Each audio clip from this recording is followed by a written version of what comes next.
तर मनोज जरांगे यांच्या विरोधात मराठा समाजातून तीव्र प्रतिक्रिया उमटतायत। मुंबईतील आंदोलन अपयशी ठरल्याची टिप्पणी मराठा नेत्यांनी केलेली आहे। एकीकडे हे आंदोलन यशस्वी झाल्याबद्दल जल्लोष करण्यात येतोय, आनंदोत्सव साजरा करण्यात येतोय, दुसरीकडे मात्र हे आंदोलन अपयशी ठरल्याचं बोललं जात आहे।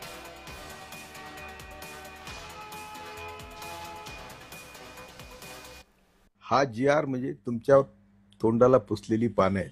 जिसकी जितनी संख्या भारी उसकी सत्ता में भागीदारी, हाच नियम लावला पाहिजे। आम्ही सगळे देशाचे मालक आहोत।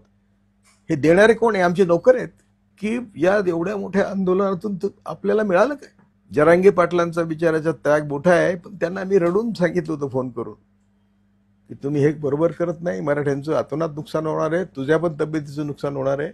या जीआरचा सगळा मजकूर जर बघितला तर तुम्हाला तलाट्यापासून ग्रामपंचायत अधिकारी, कृषी सहाय्यक अधिकारी, ज्यांची तुम्हाला तोंड बघायला नको त्या सगळ्यांकडे जावं लागणार आहे। आणि याच्यातून शेवटी कोर्ट आहे। हे जे तुम्हाला कबूल केलंय आज,